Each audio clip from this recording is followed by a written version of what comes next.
Isang mapagpalang araw po sa ating lahat. Ikinagagalak ko po na kayo po ay anyayahan na panoorin ang OHC video ng Mensahero ng Silangan. Sapagkat kung kayo po ay may mga katanungan sa inyong isipan na hindi nasasagot, baka sakali dito po masagot ang inyong mga katanungan. Sapagkat ako po, noong hindi ko pa po ito napapanood, marami din po akong mga katanungan na gumugulo sa aking isipan. Ngunit nung dumating po itong video na ito sa buhay ko at pinanood ko, dito po nagkaroon ng linaw ang mga gumugulo sa aking isipan. Lahat po nasagot. Kaya pagpapala po ito para sa akin. Sana sa inyo din po. Be blessed! At kung kayo po ay naliwanagan at nasiyahan sa inyong mapapanood, paki-like and share lang po. Follow the link po. Nasa baba lang. Thank you po!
Isang pagbati mula sa Ophirian Heritage Conservatory.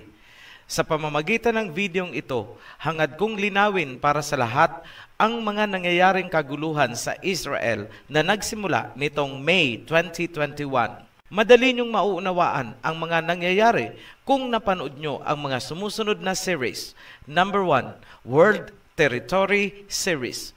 Number 2, Gog and Magog series. At higit sa lahat, number 3, The Matrix series. Ang mga nagaganap ngayon ay paunang katuparan lamang ng mensahe na inilabas ko noong October 7, 2020. That is last year. Tulad ng dapat asahan, ang Turkey at Lebanon ang mangunguna sa frontline laban sa Israel. Bakit? Kasi ang mga civilization na yan ay ang Sidon at Tyre na magsasagawa ng recompense or pagbabayad ng kanilang pagkakamali o atraso kay King Yahawashai. In short, ang declaration ng Turkey na they will destroy Israel ay bilang pagbabayad ng kanilang atraso kay King Yahawashai. Huwag kayong magtataka kung bakit Turkey ang tahasang nagsalita na wawasakin niya ang peke or huwad na Israel ng mga Europeans. Sa muli, hindi nyo mauunawaan ang mga pangyayari kung hindi nyo uungkatin ang pinakamalalim na ugat ng problema. Una, dapat nyong malaman na ang lupain na kinubkob ng mga huwad na Israeli ay bahagi ng Shemite territory ayon sa Biblical World Territory na itinatag ni Noah pagkatapos ng baha. Yan ang pinakamalalim na pundasyon na kailangan nyong malaman. Kung hindi nyo alam ang world territory, hindi nyo mauunawaan ang punot dulo ng mga nangyayari ngayon sa Israel, Palestine at Middle East. Pangalawa, hindi mangyayari itong mga kaguluhan sa Judea kung hindi bumoto ang Pilipinas pabor sa ginawa ng mga Europeans na magtatag ng huwad na Israel na pinangunahan ng mga Rothschild at ng Great Britain. Sinimulan nila yan sa tinatawag na Balfour Declaration. Panoorin nyo ang series na sinasabi ko dahil niliwanag ko doon kung ano yang Balfour Declaration. Dapat malaman ng lahat na tinutulan ni Carlos P. Romulo ang paghati sa Palestine na magbibigay ng lupain sa mga European na naghuhudyo-hudyuhan upang angkinin ang lupain ni Jacob at itatag ang State of Israel noong 1948. Ngunit, ang pagtutol ni Carlos P. Romulo ay nawala ng saysay dahil binaligtad ito ni President Manuel Rojas alinsunod sa nais ng Amerika. Isang malaking kahihiyan ang ipagmalaki ng sino mang Pilipino na tayo ang nag-break ng tie sa isinagawang butuhan sa United Nations upang maipanalo ang pagtatayo ng bansang huwad para sa mga European-Israeli na naghuhudyo-hudyuhan. Yes, ang mga nakikita niyong tisoy-tisoy sa Israel ngayon ay mga Europeans. Hindi sila ang lahi ni Judah. Hindi sila lahi ni Jacob Israel. Ang mga tunay na Hudyo ay dark brown skin na tinatawag na mga negro. Sila ay nagtago sa Afrika noong naganap ang Siege of Jerusalem noong 70 AD. Later in history, naganap ang transatlantic slave trade at sila ay hinakot, isinakay sa mga barko at ibinenta sa pagkaalipin. Ikinalat sila sa Amerika, Europe at iba pang kontinente kung saan sila ay ginawang slave laborers sa mga plantation ng mga Europeans sa iba't ibang colonies na kanilang nasasakupan. Yung mga napunta sa Amerika ang ginawang mga alipin na nagtayo ng pinakapundasyon ng New York City, the city of slavery. Yan ay bahagi ng katuparan ng Deuteronomy chapter 28 verse 68. And Yahweh will send you back in ships to Egypt on a journey I said you should never make again. There you will be sold as slaves to your enemies, as male and female slaves, but no one will redeem you. Habang nasa slavery ang lahi ni Judah, ang naiwang lupain ay kinamkam ng mga naghuhudyo-hudyuhang Europeans at tinayuan nila ng State of Israel as we know it today.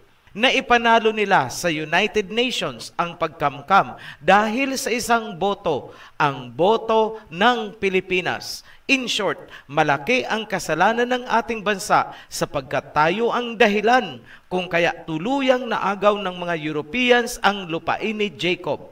Yan ang pinakaugat ng kasalukuyang kaguluhan, Israel versus Palestine. Ito ang katotohanan. Ang buong lupain ay Palestine at ang capital ay Jerusalem. Yan ang biblical truth. Ang mga totoong Hudyo at ang mga Muslim ay payapang naninirahan na walang kaguluhan. Yan ang inabutan ng mga Europeans na nagkukunwaring Hudyo. Hinati nila ang Palestine upang itatag ang kanilang European Israel sa pangunguna ni Rothschild at ng Great Britain. Yan ang naganap na pinagbutuhan sa United Nations noong 1948. Ang ginawa nilang pagbibiyak sa Palestine, pati ang pagmamalupit na ginawa nila sa lahi ni Judah at sa mga Muslims ay katuparan ng nasusulat ni Prophet Joel. Joel chapter 3 verse 1 to 2. In those days and at that time, when I restore the fortunes of Judah and Jerusalem, I will gather all nations and bring them down to the valley of Jehoshaphat. There I will put them on trial for what they did to my inheritance, my people Israel, because they scattered my people among the nations and divided up my land. Wala pong ibang pangyayari sa world history na tumutugma sa nasusulat ni Prophet Joel, kundi ang pagbiyak sa Palestine noong 1948. Nasusulat din ni Prophet Joel ang pamamaraan kung paanong muling babawiin ang lupain ng Palestine na kinubkob ng mga Europeans. Joel chapter 3 verse 4. Now, what have you against me, Tyre and Sidon, and all you regions of Philistia? Are you repaying me for something I have done? If you are paying me back, I will swiftly and speedily return on your own heads what you have done. Ang tinutukoy na Tyre at Sidon ay mga civilization na bumubuo ng kasalukuyang Turkey, Lebanon, Syria at karatig bansa. Sila ang magiging frontliners sa gagawing pagbawi sa lupain ni Jacob bilang kabayaran ng kanilang pagkakasala kay King Yahweh. At ngayon, nangyayari na. Kasunod ng mga initial move ng Turkey, gagamitin ni King Yahweh ang mga bansa sa silangan at gitnang silangan upang bawiin ang lupain na inagaw ng mga naghuhudyo-hudyuhang Europeans. Nananawagan na ang Turkey na magkaisa ang Muslim nations upang durugin ang mga Hudyo-Hudyuhan na umukupa sa lupain ni Jacob at upang maibalik ang lupain sa Palestine. Lahat yan ay ayon sa salita ni King Yahweh na isinulat ni Prophet Joel. Joel chapter 3 verse 9 to 12. Proclaim this among the nations. Prepare for war. Rouse the warriors. Let all the fighting men draw near and attack. Verse 12. Let the nations be roused. Let them advance into the valley of Jehoshaphat. For there I will sit to judge all the nations on every side. Sinabi ni King Yahweh, gisingin ang mga bansa, ipunin ang mga kawal at sumugod. Natutupad na ang salita ni King Yahweh. Nanawagan na ang Turkey na magkaisa ang mga bansang Muslim. Nagigising na ang iba't ibang bansa sa iba't ibang panig ng mundo. Kahit ang mga ordinaryong mamamayan ay nagsasagawa ng pro-Palestine rallies. At last, lumutang na ang katotohanan. Ang mga nakikita nyo ngayong kaguluhan ay birthing pains o mga paunang katuparan lamang ng mga nasusulat. Yan ang panahon na nagbibigay ng pagkakataon upang makalikas ang mga dapat lumikas palabas ng Judea. Pagkatapos nitong mga paunang kaguluhan, wala na silang pagkakataon upang magsilikas palabas ng Israel. Sa proseso ng pagbawi sa lupain, ang Jerusalem ay mawawasak, mapupulbos dahil pagtutulong-tulungan yan ng mga Shemite nations. Matthew chapter 24 verse 2. Do you see all these things? He asked. Truly I tell you, not one stone here will be left on another. Everyone will be thrown down. Sinabi ni King Yahweh, nakikita nyo ba ang lahat ng ito? Katotohanan, sinasabi ko sa inyo, walang bato na mananatiling nakapatong sa kapwa bato. Lahat yan ay mawawasak. Parallel verse po yan sa isinulat ni Prophet Joel. Joel chapter 3 verse 15. The sun and the moon will be darkened, and the stars no longer shine. Ganyan kadilim ang mga susunod na mangyayari dahil sa usok ng digmaan. Ahead of time, nagpauna si King Yahweh ukol sa mga mangyayari, kung kaya nagbigay siya ng babala para sa mga nakatira sa Judea na lumikas. Matthew chapter 24 verse 15. So when you see standing in the holy place the abomination that causes desolation is spoken of through the prophet Daniel, let the reader understand. Then let those who are in Judea flee to the mountains. Let no one on the housetop go down to take anything out of the house. Let no one in the field go back to get their cloak. Kapag nakita nyong tumayo sa holy place ang abomination na hahantong sa pagkawasak, ang lahat ng nasa Judea ay lumikas na ng mabilisan. Ano ang sinasabing abomination na magaganap sa Jerusalem? Ang tinutukoy dyan ay ang sacrifice offering ng mga wicked people na nagkukunwaring mga Hudyo matapos agawin ang Palestine. Proverbs chapter 21 verse 27, King James Version. The sacrifice of the wicked is abomination. How much more when he bringeth it with a wicked mind? Ang handog ng mga wicked na tao ay abomination o kasuklam-suklam. Magtatanong kayo, ano ang handog na inihahanda ng mga wicked? Mapapanood nyo sa maraming YouTube videos ang ginagawang paghahanda ng mga European Israel na naghuhudyo-hudyuhan. Itatayo nila ang third temple at mag-aalay sila ng red heifer. Lahat yan ay pakitang tao lamang na sila ang mga Hudyo. Pero sa kabila ng mga pagkukunwari na yan, ay ang karumal-dumal na katotohanang sinasalaula nila ang lupain ni Jacob. Sinasalaula nila ang Holy Land. Bigyan ko kayo ng ilang halimbawa. Number 1, biniyak nila ang Palestine at pinagmamalupitan ang mga Palestinians. Hindi lingid sa kaalaman ng lahat na patuloy ang expansion ng Israel at inaagaw nila ang mga lupain na tinitirhan ng mga Palestinians. Number 2, ginawa nilang Sodom and Gomorrah ang lupain ni Jacob, same-sex marriage and sexual immorality in broad daylight.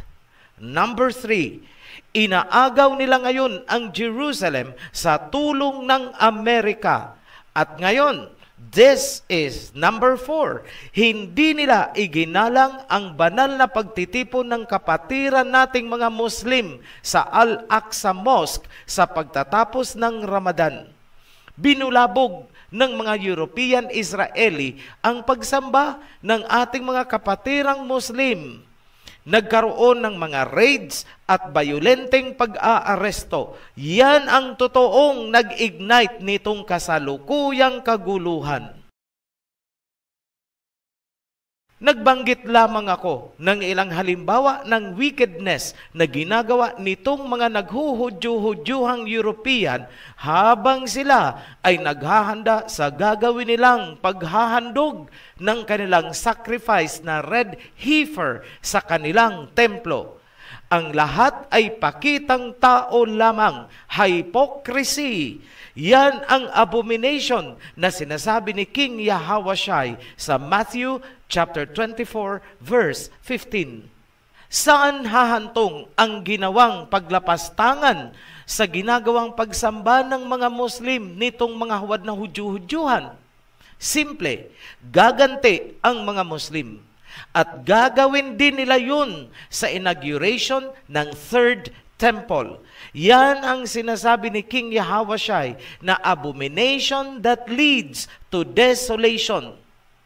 Pinaunahan niya ang mga nakatira sa Judea na agarang lumikas bago umabot sa digmaan na lalahukan ng mga bansa. Unti-unti na pong nabubuo ang alliance ng mga Muslim countries dahil sa panawagan ng Turkey. They will destroy Israel. Babawiin nila ang lupain ni Jacob. Babawiin nila ang Jerusalem dahil yan ang utos ni King Yahawashai. Joel chapter 3. Yahawashai will roar from Zion and thunder from Jerusalem. The earth and the heavens will tremble, but Yahawashai will be a refuge for his people, a stronghold for the people of Jacob, Israel. Ang mangyayaring yan ay inilarawan na ni King Yahawashai sa Matthew. Mapupulbos ang Israel. Sa mga new subscribers, kailangan nyong mapanood ang World Territory Series, Gog and Magog Series, at ang The Matrix Series upang maunawaan ng lubusan ang aking mga sinasabi sa videong ito. Sa muli, ang mga nangyayari ngayon ay ipinaliwanag ko na in advance last year, October 7, 2020. Marami ang kumutya, marami ang nagtaas ng kilay. Tinawag akong bulaang propeta nitong mga Kristiyanong nagbabanal-banalan. Ngunit, pinatutunayan ng panahon ang lahat ng aking sinasabi. Kung natatandaan pa, last year din, binigyan ko ng warning ang pamahalaan ng Myanmar. Ngunit, hindi nila pinakinggan ang aking babala. 1 buwan lang ang lumipas, naganap ang kaguluhan sa Myanmar. Ang sunod kong bibigyan ng warning ay ang Taiwan. Huwag nilang paabutin sa sukdulan, baka umabot sila sa punto na may Taiwanese na sasakay ng balsa at kakatok sa Batanes bilang mga refugees. Maraming kaguluhan ang mangyayari sa iba't ibang bansa. Ngunit huwag kayong magulumihanan. Maging matatag lamang kayo sa loob ng kawan.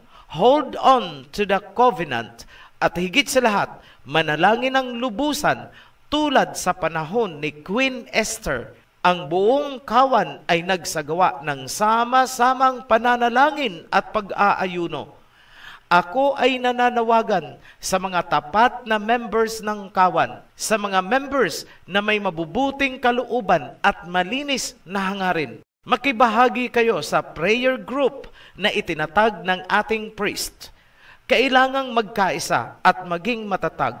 Yun ang paraan upang makamit natin ang pangako ni King Yahawashai na susulat, Revelation chapter 3, verse 7 to 10. To the angel of the assembly in Philadelphia, write, I know your deeds. See, I have placed before you an open door that no one can shut. I know that you have little strength, yet you have kept my word and have not denied my name. I will make those who are of the synagogue of Satan, who claim to be Jews, though they are not, but are liars. I will make them come and fall down at your feet and acknowledge that I have loved you. Since you have kept my command to endure patiently, I will also keep you from the hour of tribulation that is going to come on the whole world to test the inhabitants of the earth. Ganito ang salita ni King Yahawashai sa Revelation chapter 3 mula sa verse 7. Para sa anghel ng kawan ng Philadelphia, iparating mo ang aking salita. Ganito ang sinabi ni King Yahawashai. Alam ko ang iyong ginagawa at nilagyan kita ng bukas na pintuan na walang sino mang makakapagsara. Alam kong mahina ka, kulang sa lakas. Ngunit pinanghahawakan mo ang aking salita at hindi mo itinatanggi ang aking pangalan. Paluluhurin ko sa iyo ang sinagoga ni Satanas, silang mga nagkukunwaring Hudyo, ngunit mga bulaan. Dahil sinunod mo ang aking mga utos ng may pagtitiis, iingatan kita sa oras ng matinding kapighatian na magaganap upang litisin ang mga naninirahan sa mundo. Napakaganda po ng pangako ni King Yahawashai. Rest assured, mga kapatid, tutuparin ni King Yahawashai ang kanyang pangako, maging tapat lamang tayo sa kanya. Ito ang mensahe ko sa mga nagdadalawang isip tungkol sa pagtanggap ng tunay na pangalan ng ating Mesaya, nagdadalawang isip sa pagpasok sa covenant, at sa mga hindi nakikiisa sa kawan, makinig kayo. Kahit tumatawag kayo sa pangalan ni King Yahawashai, lahat ng pagsisikap ninyo, lahat ng effort ninyo ay masasayang kung hindi nyo susundin ang kagustuhan ng Ama. Pakinggan nyo mula mismo sa salita ni King Yahawashai, Matthew chapter 15 verse 24. I was sent only to the lost sheep of Israel. Ang Mesaya ay isinugo ng Ama para sa mga tupa ni Jacob Israel. Kung kaya, ganito ang instruction ni Messiah Yahawashai sa mga apostoles. Matthew chapter 10, verse 6 to 7. Go rather to the lost sheep of Israel. As you go, proclaim this message, the kingdom of heaven has come near. Puntahan nyo or hanapin nyo ang mga nawawalang tupa ni Jacob Israel. Ipaalam nyo sa kanila na ang kingdom of heaven ay nalalapit na. Paano iipunin ang mga tupa? John chapter 10, verse 16. I have other sheep that are not of this sheep pen. I must bring them also. They too will listen to my voice, and there shall be one flock and one shepherd. Sinabi ni King Yahawashai na marami siyang tupa na wala pa sa kawan at kailangang maisama upang mabuo at mapag-isa ang kawan. One flock, one shepherd. Hindi maganda ang kalalagyan ng sino mang lalabag sa instruction na yan. Bakit?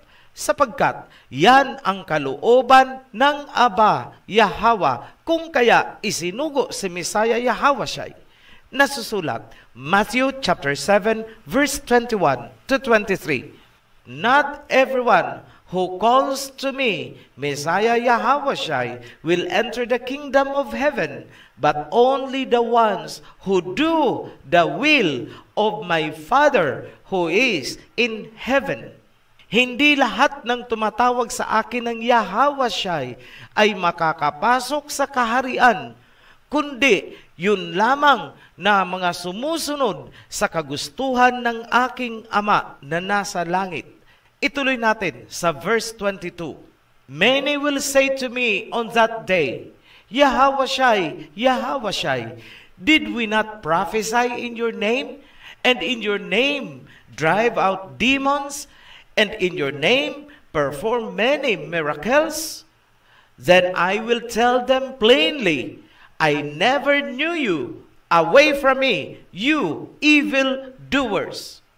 Sa panahong yun, marami ang magsasabi sa akin na sila ay nagpahayag din sa aking pangalan at nagpalayas din ng demonyo sa aking pangalan at nagpamalas din ng mga milagro sa aking pangalan. Ngunit diretso kong sasabihin sa kanila, hindi ko kayo kilala.